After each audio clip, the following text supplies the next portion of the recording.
everyone, my name is Rad, and for my typology study and assessment, I've decided to do it on the Mughal Gardens. And I just want to say, before I sort of start on with this, I just want to say that, if there is some, if there are some bits or sections that appear to be a bit incomplete, I do apologize. It's because I have been sick for the past few weeks, and as a result of my illness, I have been given an extension by Julian to do it. And also, another disclaimer is that this is pretty much my first time ever doing the screen recording from my laptop. I'm using I'm using the Xbox Game Bar tool as it has a recording function. So, anyways, we will get on with this. Let's not ramble on some things, and yeah. Right, so the Mughal Gardens is okay. Yeah, right. So the Mughal Gardens are sort of basically engineered by the architects of the ancient Mughal Empire, which was an early empire that sort of spread throughout South Asia, and they were and they were influenced by the emperors and they were influenced by the emperors of that period as they liked to sort of have a taste of paradise outside of their palaces, and the influence carries on from Islamic gardens, which are primarily used in the Middle East and also throughout some parts of South Asia. And the history of those gardens started during the Mughal Empire, when Babur, who was the emperor, sort of introduced a new design concept which is known as the Jarbug, also known as the Four Gardens of Paradise. I'll move on to that later on. And that's sort of spread through, which and that sort of in popularity spread across his kingdom of Kabul, where the first garden was built, the Bag-e-Safa at Kaldakaha in the Salt Range, which is currently in the Punjab province of Pakistan. And it is one of the most prominent typologies of the Mughal garden, as it as a layout itself is based on religious connections, most notably the four gardens of paradise, or Jannat al-Firdaus, mentioned in the Quran, which is also featured in other Persian gardens. And these gardens are mostly known to symbolize peace, tranquility, and peace and tranquility, and they also sort of, while also contrasting with references relating to zodiac symbols, numerology, and local craftsmanship, and all that. And these gardens are also known for the, cunning display of floral, floral and vegetal elements. I don't know if that even is a word, but anyways, vegetal elements crisscrossed, intersected by footpaths, water features, and fountains, as well as a few other buildings to sort of exemplify the heritage of the area that they are constructed in.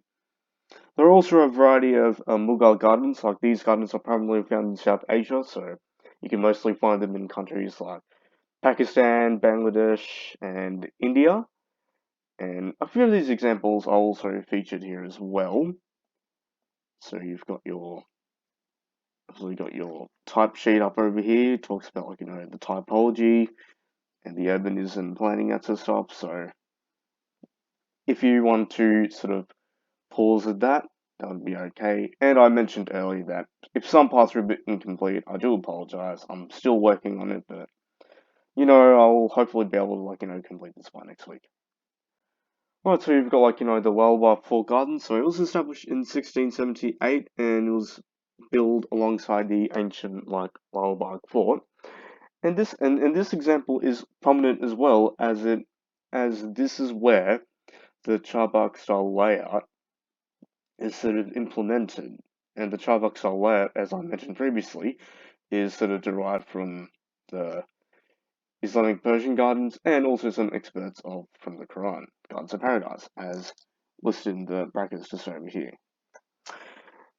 So this section, so you can obviously see the building over here, and also some I would say aesthetically designed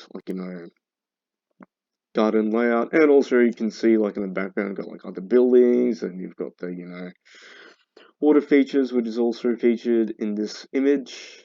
And then, oh god, sorry about that.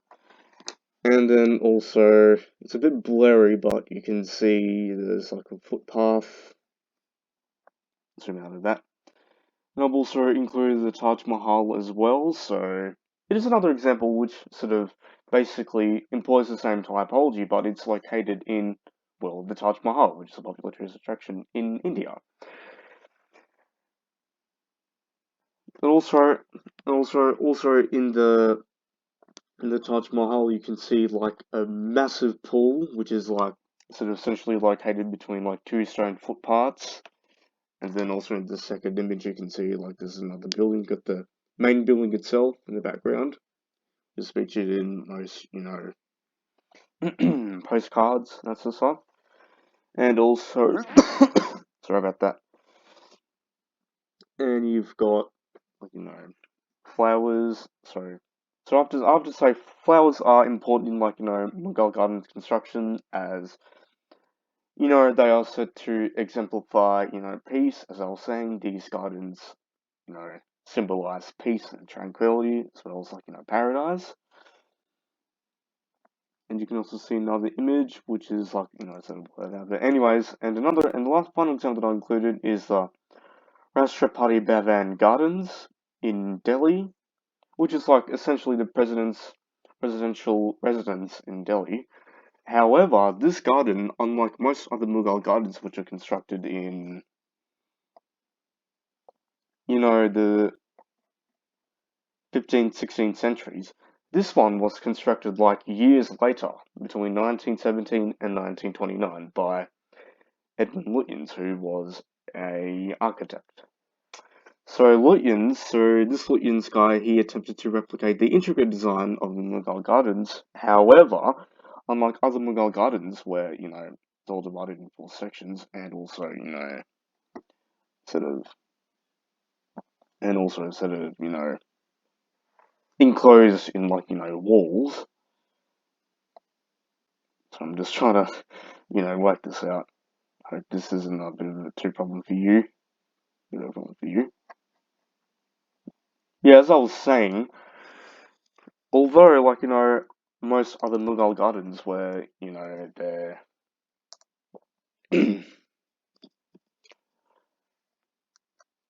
but other Mughal gardens where they're sort of divided into 4 sections. This one is divided into three sections. So you got the Pearl Garden, Butterfly Garden, and the Circular Garden. Also compared to the other.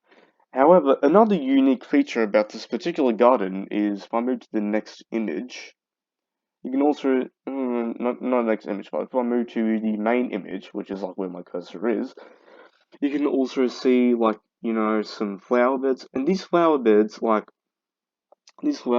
are rose beds, as they are the prime flower of, I suspect, the Mughal Gardens, as they, each signify a popular figure in history, which ranges from politicians to other tourist attractions, places of interest, and even celebrities. Yes, it does.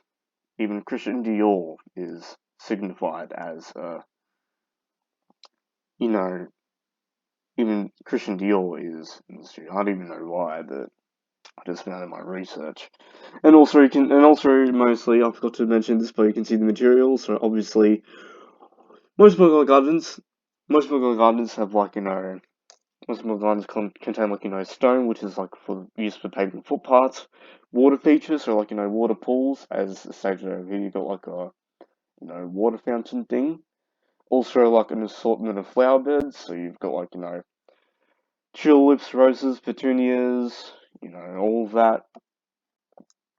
And then got your bibliography, as I was saying, I still need to work on that, but oh. And also got your typology site plans, so you can obviously see it is stationed in those diagrams. So you got so this is, for example, this is like a tomb style, which is not mentioned in the examples, it's like a tomb style.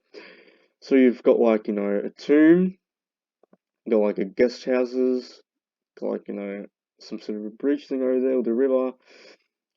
I think this is like for the Taj Mahal.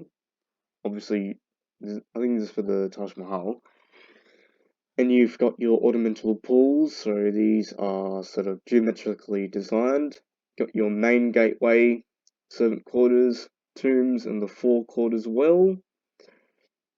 And then also in another example, you've got and in a, in another example, you've got your canal, got your hall, public appearance, and all that sort of stuff. And yeah. I hope you have enjoyed my presentation of the Mughal Gardens. I still need to work on it though, but I hope you can fully understand all the site plans. And yeah, that should be about it.